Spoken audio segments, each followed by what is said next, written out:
On the morning of January 27, 1945, soldiers of the Soviet Red Army approached a vast complex of buildings in southern Poland. They had been told to expect a German military installation. What they found instead would stay with them for the rest of their lives.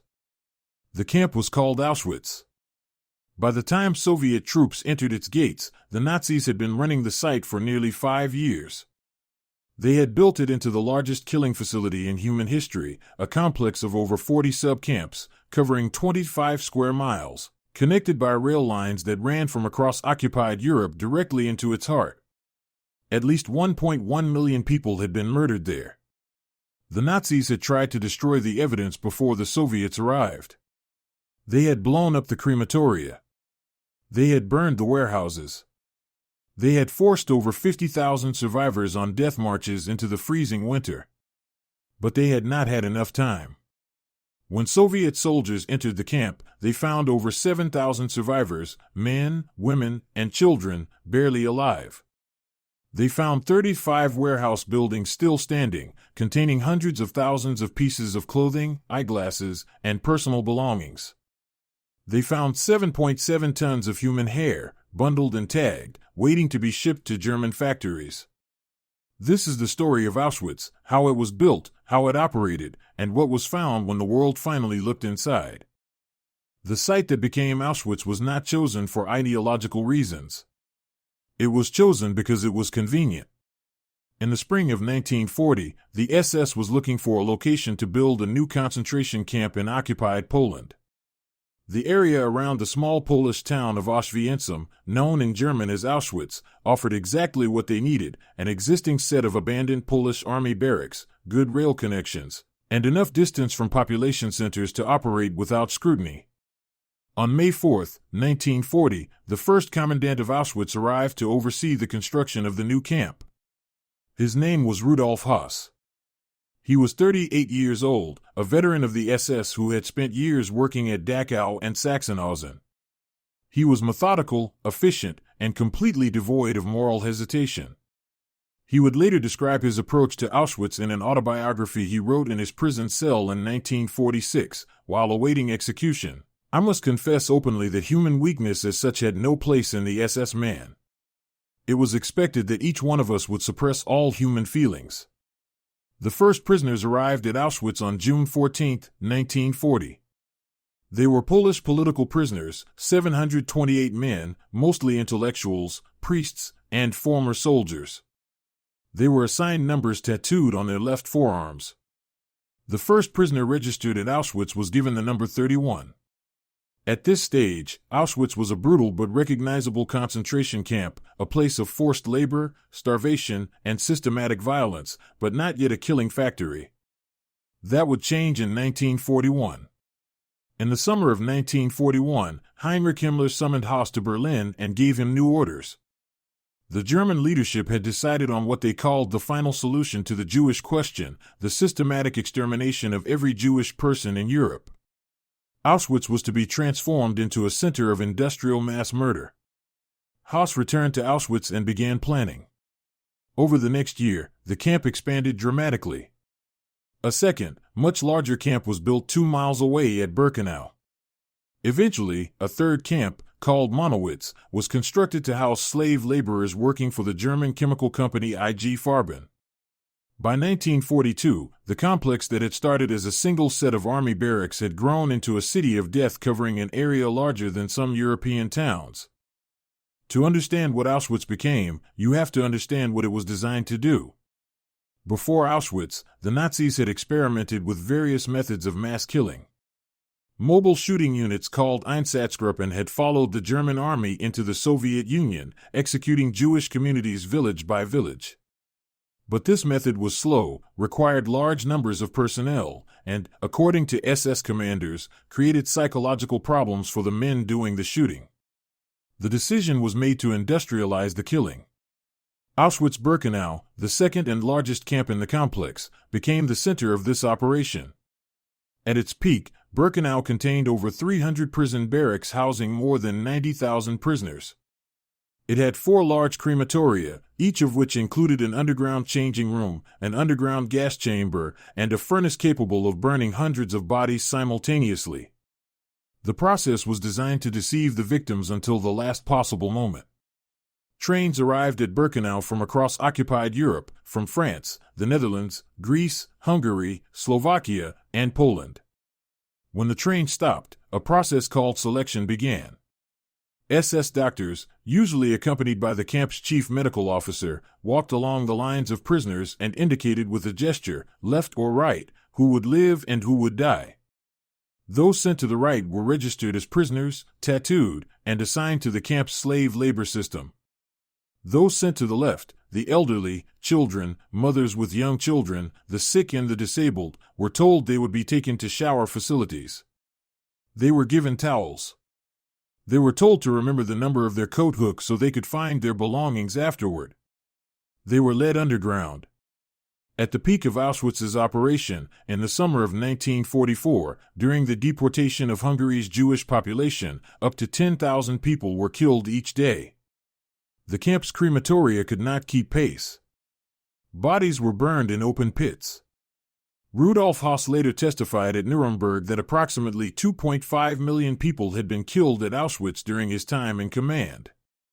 Historians and the Auschwitz-Birkenau State Museum, using deportation records and post-war research, placed the confirmed death toll at a minimum of 1.1 million, over 90% of them Jewish. The actual number may never be known with precision. The Nazis destroyed the records. Not everyone who arrived at Auschwitz was killed immediately. Those selected for the labor camp entered a world that was designed to destroy them slowly, through starvation, disease, brutality, and the systematic elimination of everything that made them human.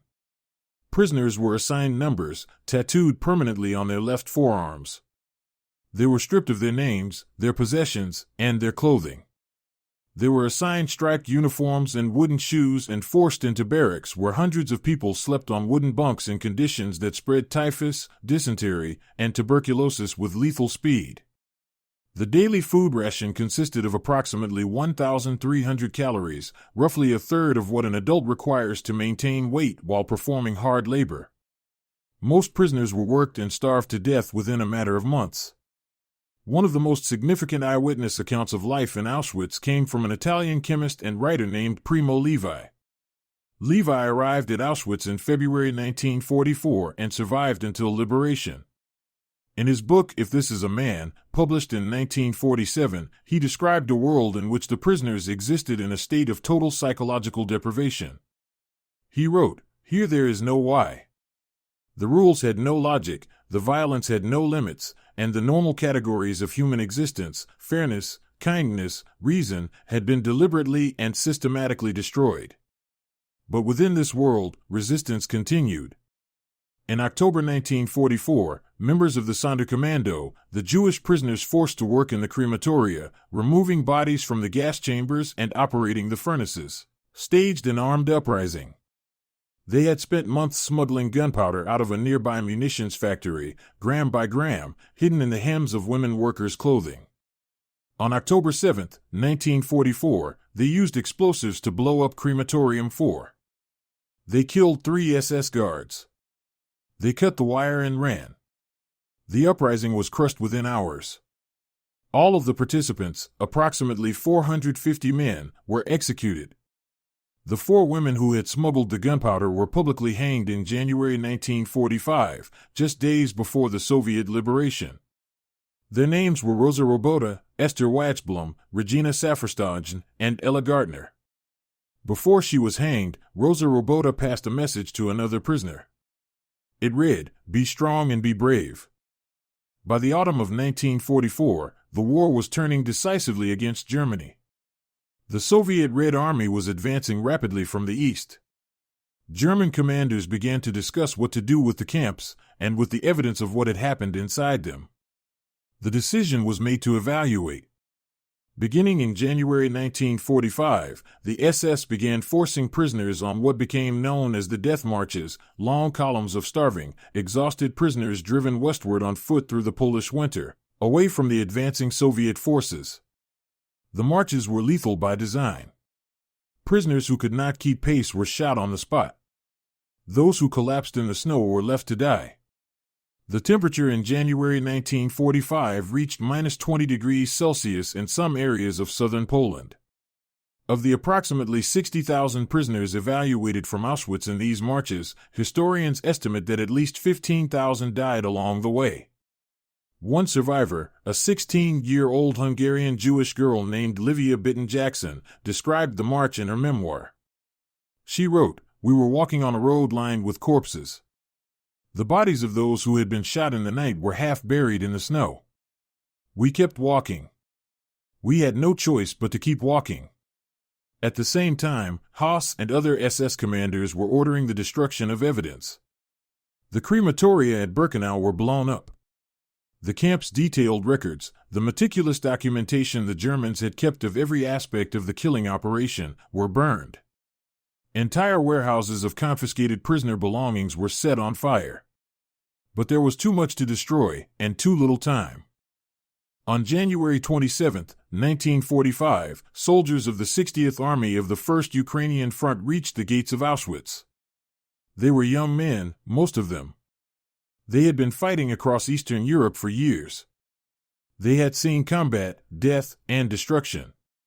They were not easily shocked. What they saw when they entered Auschwitz shocked them. The camp was enormous, building after building stretching to the horizon. And everywhere, the survivors.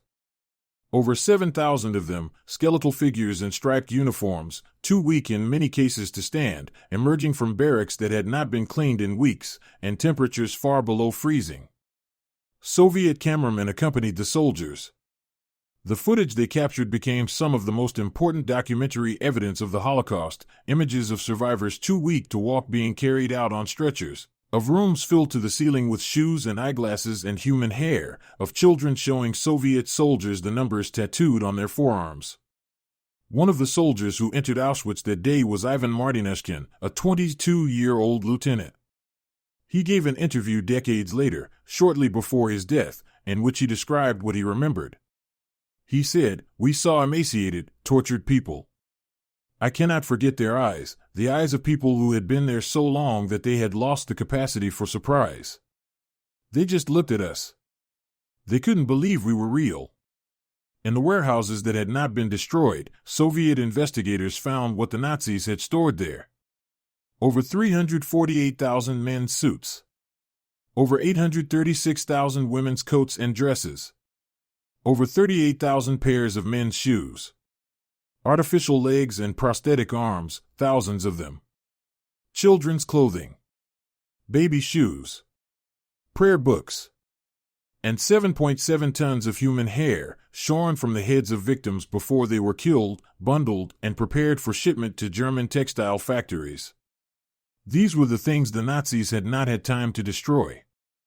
Rudolf Höss, the man who had built Auschwitz and commanded it for most of its operation, was captured by British forces in March 1946. He had been hiding on a farm in northern Germany under a false name, working as a laborer. He was extradited to Poland and tried before a Polish Supreme National Tribunal. During his interrogation and trial, Höss cooperated with prosecutors in extraordinary detail. He provided written accounts of every aspect of Auschwitz's operation, the selection process, the gas chambers, the crematoria, the death marches. He provided the testimony that established, definitively and in the perpetrator's own words, what had happened at Auschwitz. He was convicted and sentenced to death.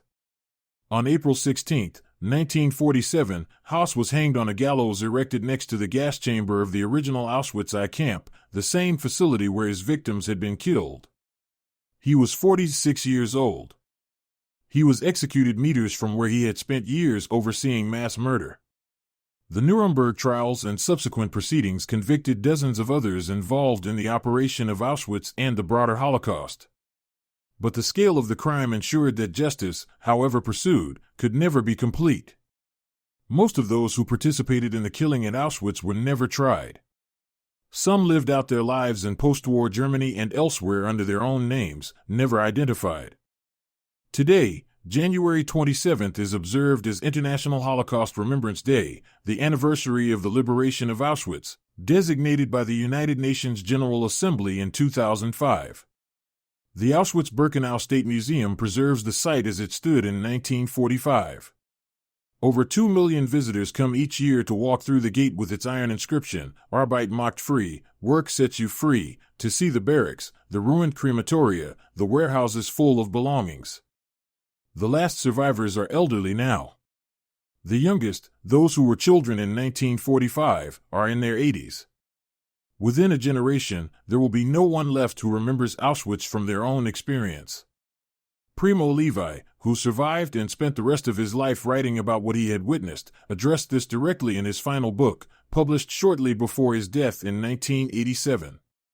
He wrote, "It happened, therefore it can happen again." This is the core of what we have to say. It can happen, and it can happen everywhere. He was not predicting. He was warning. Auschwitz did not happen because of a small group of uniquely evil people. It happened because of millions of ordinary decisions made by ordinary people, soldiers who followed orders, bureaucrats who processed paperwork, railway workers who ran the trains, businessmen who profited from slave labor, neighbors who looked away. The gate at Auschwitz-Birkenau, the iconic brick gatehouse with the railway track running through its center, still stands exactly as it stood in January 1945, when Soviet soldiers crossed it for the first time. It stands as evidence. It stands as a question. And the question it asks of every generation is the same one. What would you have done? This has been Legacy of History. If this documentary moved you, please leave a comment and share it with someone who should hear this story. New episodes every week. Subscribe so you don't miss them.